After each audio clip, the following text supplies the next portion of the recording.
Quick bio on Jeff, and we'll kick things off. Jeff graduated from the Kellogg School of Management 25 years ago, and since then, he's been on a quest. Jeff has started 4 companies to search relentlessly for rock stars and to teach companies how to attract them. In addition to being the Chief Talent Officer of Strong Suit, Jeff is the author of the book Hiring Growth Rockstars, host of the 5-star rated Strong Suit podcast, which is fantastic, and chairman and founder of Chicago-based Retrofit, the nation's leading online weight loss company. Most recently, Jeff came home again to Kellogg, being named adjunct professor, where he teaches the MBA course Recruiting and Retaining Talent in Growth Companies. Ladies and gentlemen, Jeff Hyman. I'm very humbled by the turnout today. Thank you so much for making the time. Our goal is to make sure that the next 4 hours is a great investment and use of your time. Hopefully you have a chance to meet each other. We'll be a little bit less formal later, but we have a lot of stuff that we want to get through, and I'm kind of the master of ceremony, so I'll take you through how we're going to do that. But real briefly, let me just tell you that I love this city.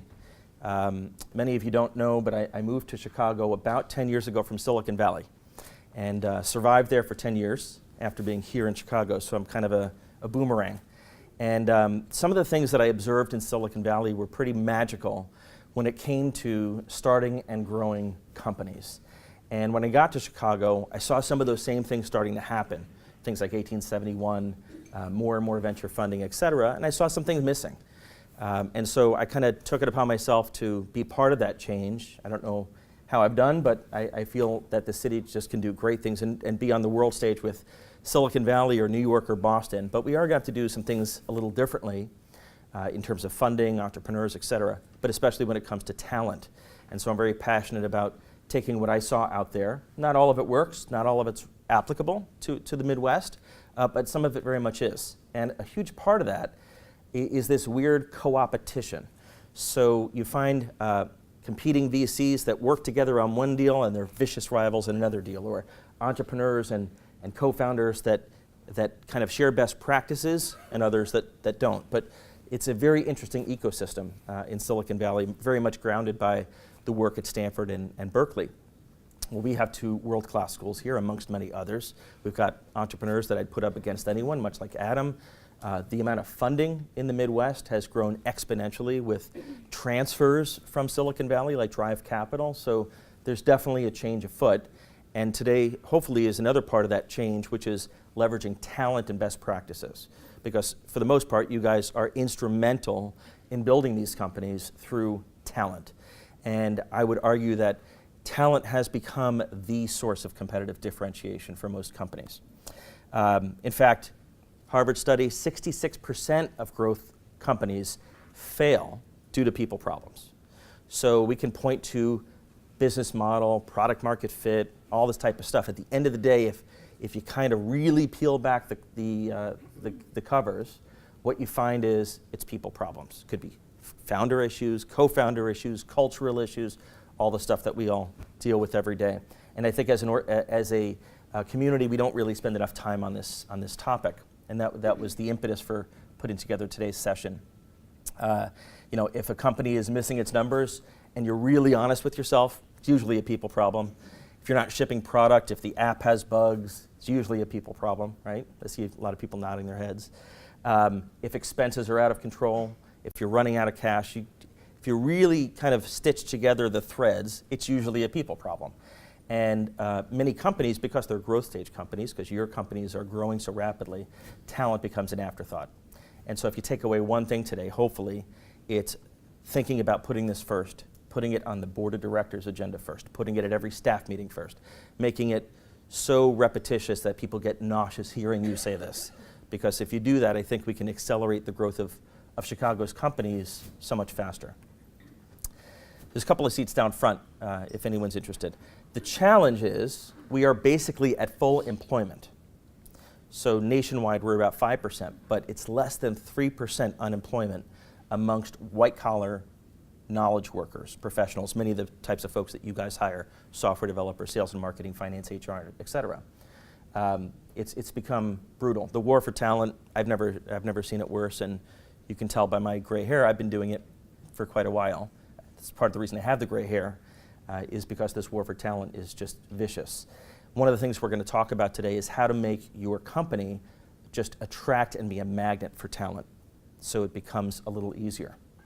So, a couple goals for today.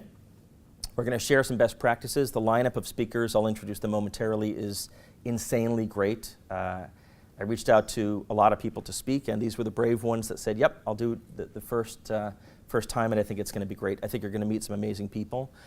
We'll have lunch at 12:30. Stay if you can, leave if you can't, but we'll break up all these chairs and we'll just kind of go to town and sit and network together in any way that we want. But I'm asking you to really reimagine your recruiting process. Don't look for little incremental changes you can make. Think about what one of these 12 amazing speakers has done at their company and say, darn it, I'm going to reinvent or reimagine our recruiting process and take away one thing. You have notepads and all that stuff, but if you can just take away one thing that you're going to do differently, I think that would be amazing. Don't bite off too much because it is a bit of a snowball effect, and driving change is hard in any organization, whether it's 6 people or 600. Some of you have thousands, so pick one thing. You might be wondering who else is in the audience. We're not going to have time for everyone to introduce themselves today, but you'll meet some of your colleagues later. But basically, we fall into about 5 groups. You can kind of see who is on the attendee list. We've got CEOs that run some pretty sizable Chicago organizations, investors, board members. Many of you are heads of talent or recruiting of your organizations, and then staff of those folks. So you guys are doing this every day. And the fact that you came is very indicative that people are thinking about this talent question or problem and how to improve it. So really be open today to making change. I'm not going to bore you with all the mistakes, but the statistics say that in the recruiting process overall, and I'm sure each of you is different, better than average, but on average, we have about a 50% batting average, which basically means we could skip this whole recruiting process, flip a coin, and your accuracy would be basically just as good.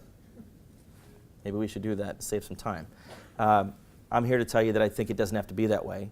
When I look at what some of my clients do as I start working with them, it's pretty obvious they're making some of these mistakes. And you can improve your batting average to 80, 90% or more. No one's going to be perfect. You're never going to be perfect. Although quickly addressing mishires is part of the success formula. But if you can go from 50% to 80 or 90% accuracy by just improving some of these things, either start doing some things or stop making some mistakes, think about the potential that can unleash in your organization, how much stronger your culture can be, how much more consistent the DNA of your company can be. So what we've done today, so you don't have 12 speakers coming up and telling you the same thing 12 times, we've methodically dissected this process from beginning to end, starting with how do you decide to do this or decide not to do this, because it is a decision, and it's part of the onus is on you to get the rest of your team on board, whether you're a recruiter or a board member, venture capital investor. So decide to do this, build an amazing culture, build an employer brand that gets the word out and attracts people, as opposed to having to drag them in by tooth and nail. How to find candidates in places you may not be looking today. How to use the interview process in the way that it should be used, which is to make it predictive and not just an hour random rap session. The job audition, phenomenal tool that many companies don't use. About 98% of companies don't use the job audition. You're going to hear from one of the pioneers of that process. How to check references. If you're going to spend the time to check references, which is not my favorite thing to do, you might as well do it the right way. And so you'll get that today, as well as how to onboard and get the most out of people. So you're going to hear from each of these speakers, 12 amazing speakers. If I could ask them just to stand up. Thank you. And you'll hear from each of these experts today. You're not going to hear from me. You're going to hear from world-class people that do it every day. Collectively, they are a who's who.